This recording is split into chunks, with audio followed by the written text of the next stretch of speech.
औज़ुबिल्लाहि मिनश्शैतानिर्रजीम बिस्मिल्लाहिर्रहमानिर्रहीम। मोहतरम नाज़रीन, एक नई कहानी के साथ आपकी खिदमत में हाज़िर हूँ। ये एक भरपूर अखलाकी सबक की हामिल कहानी है, बल्कि अगर मैं कहूँ कि यह सच्चा वाक़या है तो फिर भी गलत बात नहीं है। हकीकत में यह सच्चा वाक़या है, लेकिन कहानी की शक्ल में है।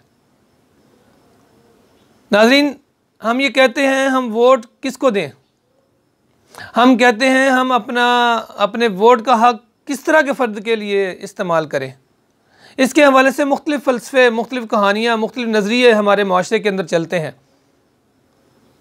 लेकिन आइए मैं एक कहानी की तरफ आपको लेकर चलता हूँ और उस कहानी के आखिर में आपसे थोड़ी सी बात करूँगा।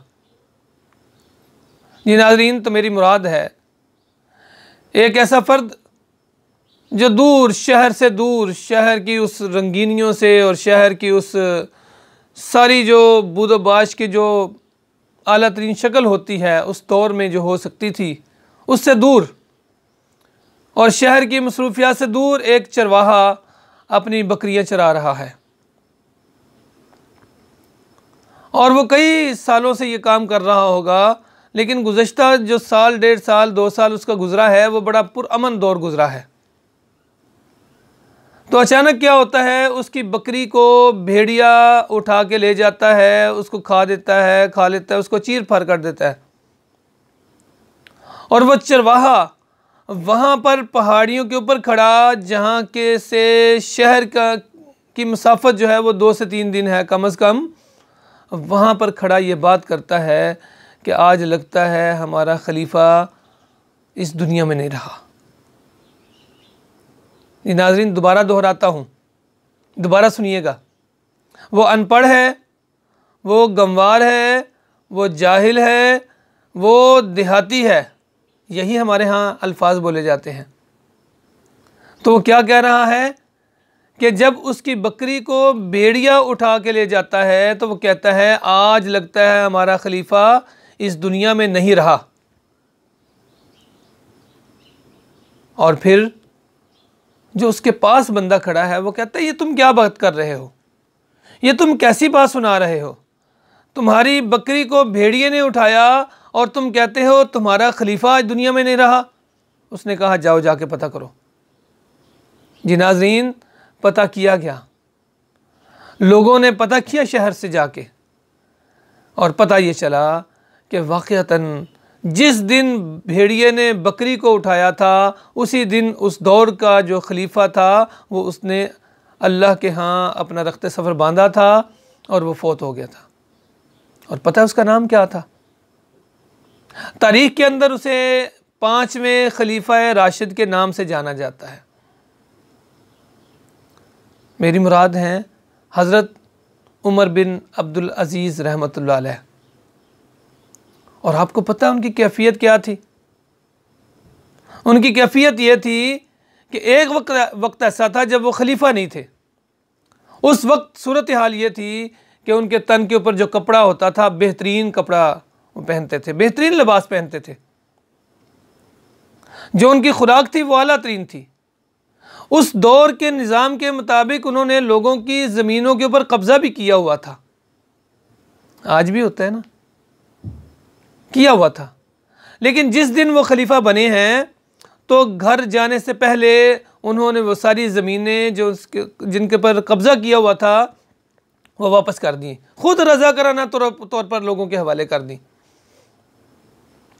एक काम ये किया। दूसरे नंबर पे क्या किया, और इस पे बड़े वाक़यात हैं, एक वाक़या सुना के बात को ख़त्म करूँगा, कि हज़रत उमर बिन अब्दुल अज़ीज़ रहमतुल्लाह अलैह घर आए हैं। घर पहुँचते हैं तो देखा कि जो आज के दौर में जो लफ्ज़ बोला जाता है ख़तून अव्वल,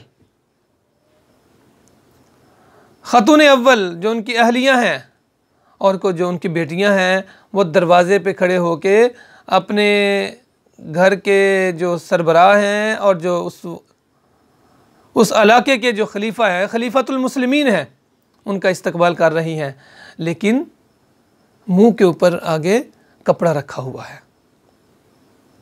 तो अमीरुल मोमिनीन पूछते हैं कि भाई क्या बात हो गई, आज मुझसे पर्दा करने की क्या ज़रूरत पेश आ गई है, आज मुझसे पर्दा करने की नौबत क्या आ गई है। आज कौन सी ऐसी कैफियत पैदा हो गई, मुझसे कौन सा जुर्म सरजद हो गया कि आज आप लोग मुझसे पर्दा कर रहे हैं। तो पता है उन्होंने क्या कहा, ये अहले पाकिस्तान के लिए ख़ास तौर पे है और ख़ास तौर पे उन सियासी कारकुनों के लिए है कि जो अपनी सारी ज़िंदगी और अपनी सुबह शाम उनका विरद होता है कि अपने जो पार्टी सरबराह है उसके स्याह सफ़ेद का दिफा कर रहे होते हैं, उनके लिए ख़ास तौर पे है। उन्होंने पता क्या जवाब दिया, खलीफतुल मुस्लिमीन अमीरुल मोमिनीन हज़रत उमर बिन अब्दुल अज़ीज़ रहमतुल्लाह अलैह की अहलिया ने जवाब दिया कि दरअसल आज घर में खाने के लिए कुछ नहीं था, सालन मुयस्सर नहीं था, तो हमने आज जो खाना है वो प्याज के साथ रोटी खाई है और जो प्याज की जो स्मेल है हमें ख़दशा है कि इसकी वजह से आप मुतासर ना हो, लिहाजा मुंह के आगे कपड़ा रखा हुआ है। आज अगर कहा जाए ना कि फ़लाँ पार्टी हेड है जी और वो उसकी ज़िंदगी बड़ी सादा है, तो कहते हैं वो तो ठीक ही नहीं है, वो बंदा हमारे लिए हमारे अहल ही नहीं है।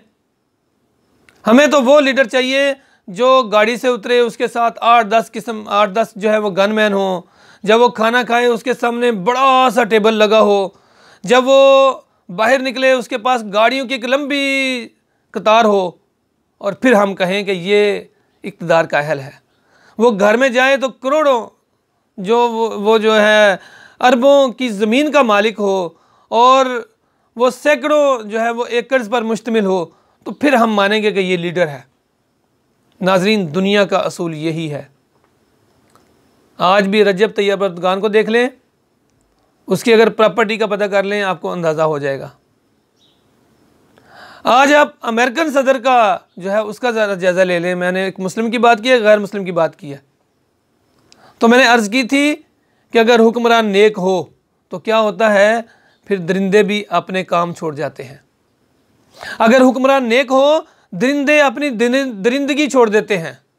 अगर हुक्मरान नेक हो और वो नेक कहने की हद तक नहीं हो, वो अपने घर में भी इंसाफ पसंद हो, ऐसा ना हो वहाँ पे कोई चपड़ासी बैठा हो या वहाँ पे कोई गोगी बैठी हो और उनको डिफेंड कर रहे हो, पार्टी लीडर भी डिफेंड कर रहा हो, पार्टी के कारकुनान भी डिफेंड कर रहे हो। ऐसा इंसान इंसाफ पसंद नहीं हो सकता। ऐसा इंसान इंतहाई बदतरीन किस्म का हुक्मरान हो सकता है, नेक हुक्मरान नहीं कहला सकता।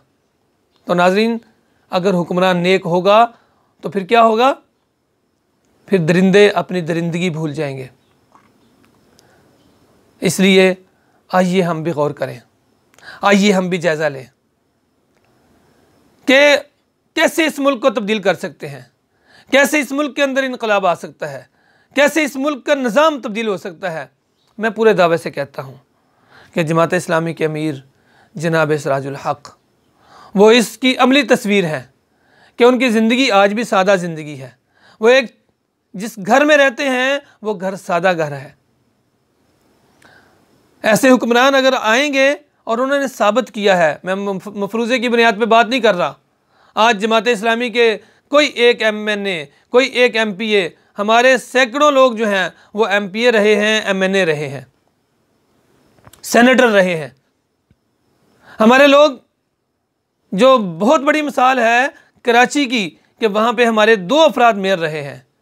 एक बंदा 2 दफ़ा मेयर रहा जिसका नाम है, एक बंदा जो लास्ट में जो मेयर रहे जो नेमतुल्लाह खान साहब का नाम तो हर एक बंदा जानता है, और उससे पहले जो 2 दफ़ा मेयर रहे अब्दुस्तार अफ़गानी साहब हैं। आप ज़रा उनकी ज़िंदगी का मुतालिया कर लें, आपको मिल जाएगा। ज़रा देखें तो सही उनकी ज़िंदगी कैसी थी। तो मैं पूरे दावे से कहता हूँ हमारे किसी बंदे ने करप्शन नहीं की, हमारे किसी बंदे ने मुल्की ख़जाने को लूटा नहीं है। क्यों नहीं लूटा? क्योंकि उसे पता था ये मेरे पास अमानत है, उसे पता था मैंने अपने रब को जवाब देना है, उसे पता था कि ये जो पैसा है ये मेरी कौम का पैसा है और मेरी कौम के ऊपर ख़र्च होना चाहिए। और फिर अहम तरीन बात यह है कि वो नेक हुक्मरान था, इसलिए नेमतुल्लाह खान ने कराची के बजट को 6 अरब से उठाया 42 अरब तक पहुँचाया, और बाद में जो लोग आए उन्होंने 42 अरब से उसको उठाया और उसको गिराते गिराते 22 अरब तक ले आए।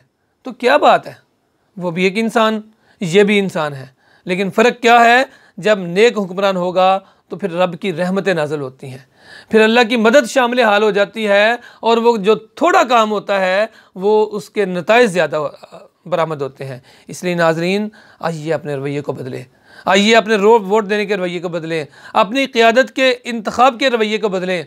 और जब हम ये दो रवैयों को बदल लेंगे तो हमारा मुल्क हकीकी मानों में इनकलाब का पेशखमा साबित होगा, और इंशाअल्लाह ताला हमारे मुल्क के अंदर आप हकीकी इनकलाब देख सकेंगे। बहुत शुक्रिया। अस्सलामु अलैकुम।